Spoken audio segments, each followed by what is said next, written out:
বন্ধুরা, গাছ দেখে নিশ্চয়ই চিনতে পারছেন গাছটি জবা। আমাদের বাগানীদের ছাদ বাগানে প্রত্যেকের বাগানে কিন্তু কম বেশি প্রচুর পরিমাণে জবা রয়েছে। আর এই জবা গাছগুলি কিন্তু এই সময় একটা উত্তম সময় চলছে, যদি কিছু ছোটোখাটো পরিচর্যা করা যায় তাহলে কিন্তু গাছগুলি খুব সুন্দরভাবে আগামীতে ফুল দেবে। তার সঙ্গে সঙ্গে কিন্তু গাছগুলি গ্রোথ রেটও অনেক ভালো হবে। এটা কিন্তু আমরা প্রত্যেক বাগানেই জেনে থাকি এবং প্রত্যেকে কিন্তু এটা করে থাকি। কিন্তু যদি আমরা এটা না করি এই সময় কাজগুলি, তাহলে কি হয়, এই সমস্ত গাছগুলিতে কিন্তু আস্তে আস্তে কুড়ি চলে আসবে, ফুল ফোটা শুরু হবে। তার ফলে কি হবে, ফুলের সাইজ অনেকটা ছোট হবে এবং একই গাছে একই রকমভাবে বারবার ফুল নেওয়ার জন্য এই সমস্ত গাছগুলিতে রোগাক্রান্তর সংখ্যাটা অনেকটা বেশি হয়ে যায়, যার ফলে গাছগুলি একটা সময় আসলে ফুলের সঙ্গে সঙ্গে গাছগুলিও নষ্ট হয়ে যায় এবং প্রচুর পরিমাণ রোগাক্রান্ত হয়ে যায়। তো আজকে ভিডিওটি হতে চলেছে যে আপনারা যারা নতুন বাগানি রয়েছেন, তারা যারা গাছ লাগাতে চান জবা, তাদের জন্য যেমন উপকারী, আর যাদের ছাদ বাগানে অলরেডি এই জবা গাছ রয়ে গেছে তাদের জন্য ভীষণ উপকারী। তো পুরো ভিডিওটি স্কিপ না করে দেখতে থাকুন। বন্ধুরা, সবার প্রথমে আসি এই জবা গাছের চারা ক্রয় করার বিষয়ে।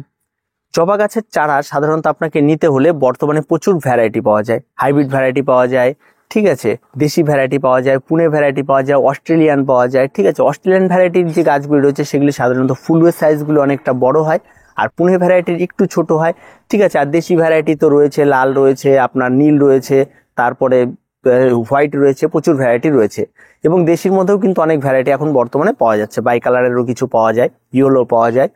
এখন বিষয় হচ্ছে, এই সমস্ত চারাগুলি যখন আপনারা বাজার থেকে ক্রয় করবেন তখন অবশ্যই আপনার 40 থেকে 50 টাকার মধ্যে দেশি ভ্যারাইটিগুলি পেয়ে যাবেন। আর তার থেকে উপরে একটু গেলে আপনার পুনে ভ্যারাইটি, অস্ট্রেলিয়ান তো মোটামুটি 100, 150, 250, 200-র মধ্যেও পেয়ে যাবেন। আর এই সমস্ত গাছগুলির দামটা অনেকটা নির্ভর করে ফুলের উপরে, ফুলের কালারটি কেমন রয়েছে, ফুলের সাইজটি কেমন রয়েছে, এই সমস্ত বিষয়ের উপর অনেকটা নির্ভর করে এর দাম করা থাকে।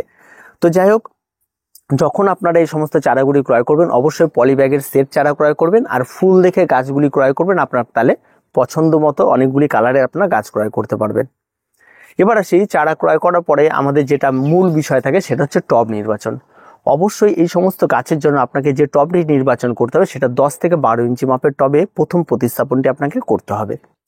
এবার এই টবটি আপনারা প্লাস্টিকের নিতে পারেন, মাটির নিতে পারেন, বা আপনারা সিরামিকের নিতে পারেন। তবে আমি সিরামিকের টবের কথা না করব, তার কারণ এই সমস্ত গাছগুলি সারা বছর ছাদ বাগানে থাকে এবং বারবার তাদের রিপোর্ট করতে হতে পারে বছরে, সেক্ষেত্রে সিরামিকের ক্ষেত্রে সমস্যা তৈরি হতে পারে। তাই আপনারা প্লাস্টিকের পট বা মাটির পট এখানে ব্যবহার করতে পারেন, বা আপনার বাড়িতে ফেলে দেওয়া কোনো বড় বালতি বা কোনো গামলা, এই সমস্ত কন্টেনারও কিন্তু আপনারা এখানে ব্যবহার করতে পারেন। বন্ধুরা, এবার আসি আমরা গাছের মাটি প্রস্তুতি। বন্ধুরা, জবা গাছ করতে গিয়ে অনেকে অনেক রকমভাবে মাটি প্রস্তুতি করে ফেলে, যার ফলে কিন্তু একটা সময় গিয়ে গাছগুলো অনেকটা বিগড়ে যায়। তো জবা গাছের মাটিটি খুব সিম্পল একটা মাটি হয়, যে মাটির মধ্যে তেমন কোনো কিছু থাকে না। এই মাটিটি তৈরি করতে হলে আপনাকে 50% গার্ডেন সয়েল নিতে হবে, একদম নর্মাল বাগানের মাটি যেটা হয় গার্ডেন সয়েল সেটা নিতে হবে। আর তার সঙ্গে আপনাকে 30% নিতে হবে গোবর সার বা ভার্মি কম্পোস্ট, এর বাইরে আর কোনো কিছু নয়। আর তাতে আপনাদের মিশিয়ে দিতে হবে 20% বালি।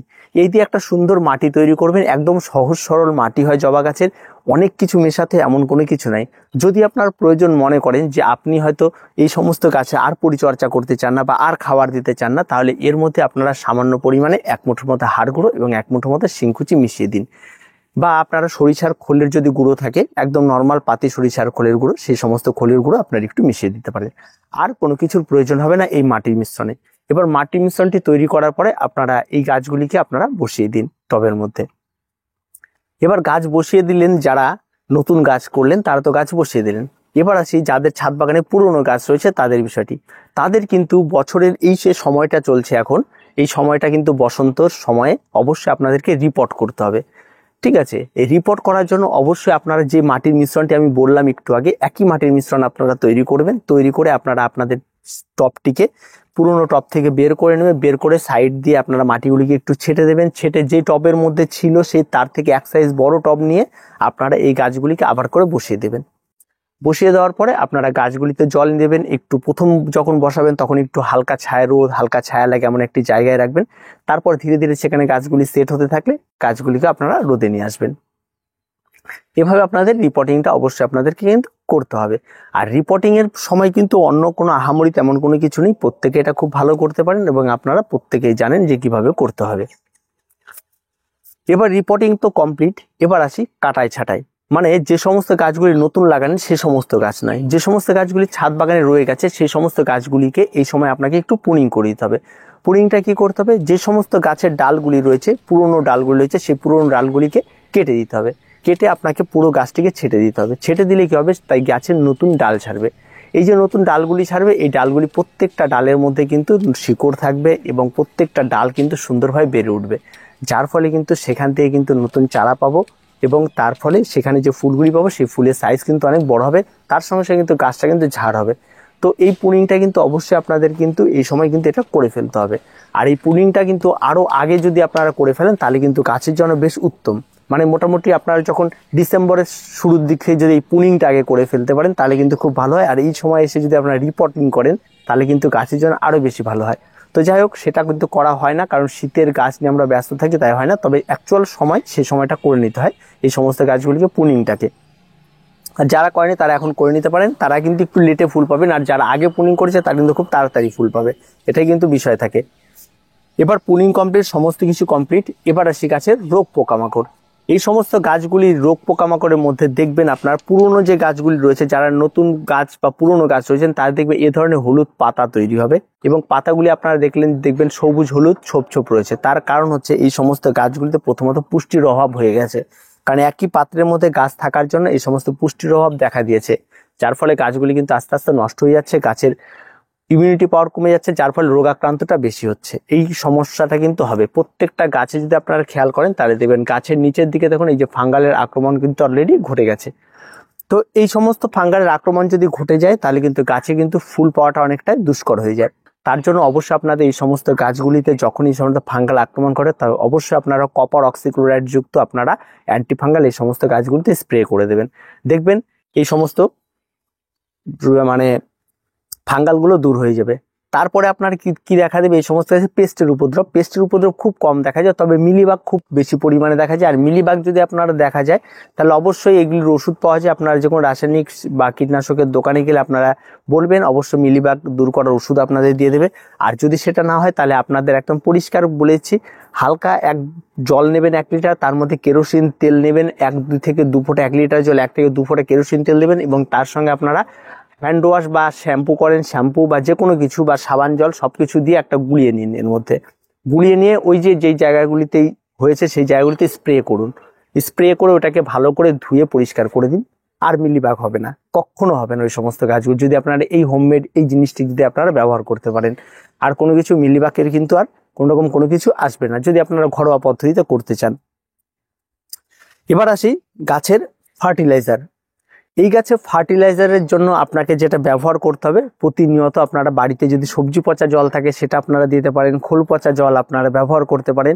তবে অবশ্যই এই সমস্ত জিনিসগুলো অবশ্যই পাতলা করে ব্যবহার করবেন আর মাসে একবার করে ব্যবহার করবেন।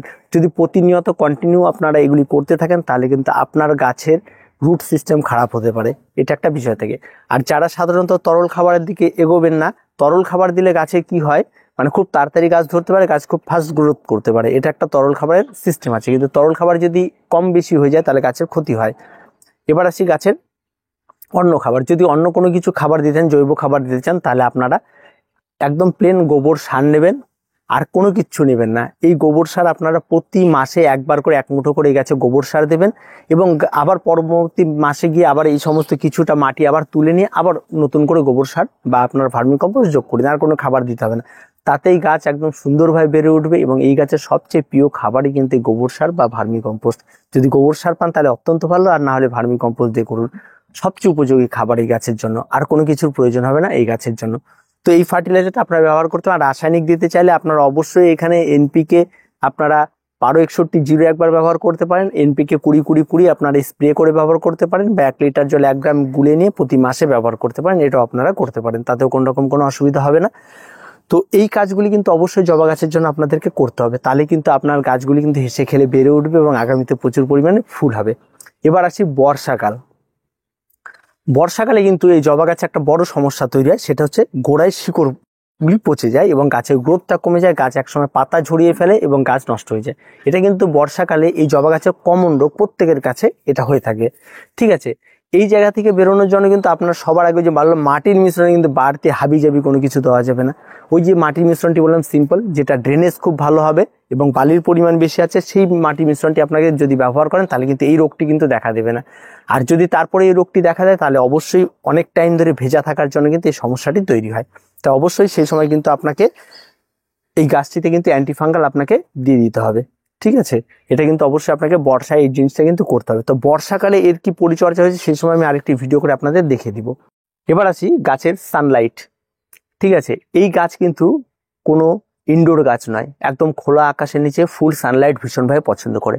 আপনারা এই গাছে সারাদিন যদি রোদ লাগাতে পারেন তাহলে গাছের জন্য ভীষণ উপযোগী। আপনার বাড়িতে 2 থেকে 3 ঘন্টা রোদ লাগে এমন একটি জায়গায় আপনারা এই জবা গাছ করবেন, তার জন্য কিন্তু কখনোই সেই উপযোগী জায়গা সেটা নয়।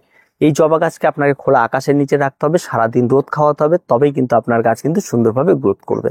আরেকটি বিষয় জানিয়ে রাখি, যে সমস্ত হাইব্রিড ভ্যারাইটিগুলো রয়েছে তাদের গ্রোথ কিন্তু অনেকটাই কম থাকে। তাই আপনি দেশি ভ্যারাইটির মতো গ্রোথ যদি সেই সমস্ত গাছে চান তাহলে কিন্তু সেটা হবে না। আর এই সমস্ত গাছের জন্য ফুল সানলাইট দিন অন্তত 4 থেকে 5 ঘন্টা রোদ লাগে এমন জায়গাতে কিন্তু আপনাকে রাখতে হবে এই সমস্ত গাছগুলিকে। এবার আসি জল দেওয়া। জবা গাছে জল দেওয়ার ব্যাপারটা কিন্তু খুব মজাদার। প্রত্যেকেই আছে আমরা 1 গাদা করে জল দিই। তো জবা গাছে কখনোই গাদা গাদা জল ব্যবহার করবে না। এরা গুল্ম প্রজাতির গাছ। এই গুল্ম ভ্যারাইটির গাছগুলিতে জল বেশি কিন্তু প্রয়োজন হয় না, এরা খুব কম জলেও কিন্তু খুব সুন্দরভাবে বেড়ে ওঠে। তার জন্য আপনাকে প্রতিদিন একটা নির্দিষ্ট মেপে জল দিতে হবে। তবে আপনি যদি দেখেন যে পরের দিনও গাছের গোড়া ভিজে রয়েছে, তবে কিন্তু গাছে কিন্তু জল কিন্তু আর প্রয়োজন পড়বে না। তাই আপনারা বুঝে শুনে গাছে জল ব্যবহার করুন। আর জলটা কিন্তু একটা খুব ইম্পর্টেন্ট জিনিস এই যে কোনো গাছের জন্যই জল ব্যবহার করাটা। আর যদি আপনারা সঠিকভাবে জল ব্যবহার করতে পারেন তাহলে কিন্তু আপনার গাছগুলিতে কিন্তু একটি গাছও কিন্তু নষ্ট হবে না। তো প্রত্যেকটা গাছে আপনারা এইভাবে নিয়ম মেনে আপনারা গাছে জল ব্যবহার করুন, দেখবেন আপনার গাছটি খুব সুন্দরভাবে বেড়ে উঠবে। এবার আসি মার্চ এপ্রিল মাসে যে একটা কড়া রোদ থাকে, সেই কড়া রোদ যদি আপনার পড়ে যায় বা আপনারা হয়তো মনে করছেন কড়া রোদের মধ্যে আমরা রিপোর্টিং করব, তবে আমি বলবো সেই সময় যখন তীব্র দাবদাহ চলছে সেই সময় গাছে কিন্তু পুনিং করবেন না, গাছে কিন্তু আপনারা কোনো রকম ভাবে পটিং চেঞ্জ এগুলি করবেন না। কারণ সেই সময় একটা লু বলে একটা গরমের যে হাওয়া সেটা বয়, যার ফলে কিন্তু একটা ড্রাই ব্যাক দেখা দিতে পারে। যে সমস্ত জায়গায় পুনিং করছে সেই সমস্ত জায়গা থেকে গাছে জলটা বারবার করে শুকিয়ে যাওয়ার ফলে গাছের রুট সিস্টেম নষ্ট হয়ে যেতে পারে। তাই সেই সময় পুনিংটা না করে এখন ফেব্রুয়ারি মাসের মধ্যে আপনারা এটা করে ফেলার চেষ্টা করুন, কারণ মার্চ এপ্রিলের মাঝামাঝি থেকে কিন্তু লু শুরু হয়ে যাবে। তাই তার মাঝখানে কিন্তু গাছটি অন্তত সেট হয়ে যাবে। তাই অবশ্যই আপনারা এগুলো বুঝে শুনে করবেন। আর যখন লু প্রচুর পরিমাণে বইবে তখন অবশ্যই কিন্তু আপনার গাছ খোলা আকাশের নিচে থাকলেও তাতে কোনো অসুবিধা নেই, কিন্তু গাছের গোড়ায় কিন্তু জলটা আপনাকে প্রতিনিয়ত দিতে হবে। আর প্রয়োজন পড়লে আপনার হালকা ছায়া জায়গায় সে সময় রেখে দিতে পারেন, তাতে কোনো রকম কোনো কিন্তু অসুবিধা নেই। তো এই যে পরিচর্যাগুলি রয়েছে এগুলি প্রত্যেককে জানতে হবে, প্রত্যেককে এগুলি করতে হবে। আর গাছে কিভাবে আপনারা জল দেবেন এই বিষয়টি নিয়ে পরবর্তীতে আরেকটি ভিডিও করব, যে কোন গাছে কি পরিমাণ জল দেওয়া, কোন গাছ কতটা পরিমাণ জল পছন্দ করে, জল গাছের জন্য কতটা ভালো, জল গাছের জন্য কতটা খারাপ, তার সমস্ত কিছু আমি আরেকটি ভিডিও আপনাদের দিয়ে দেবো। তো ভিডিওটি আজকে এ পর্যন্তই। ভিডিওটি ভালো লাগলে অবশ্যই লাইক, শেয়ার এবং কমেন্ট করুন। আর আমাদের চ্যানেলটিকে অবশ্যই সাবস্ক্রাইব করুন।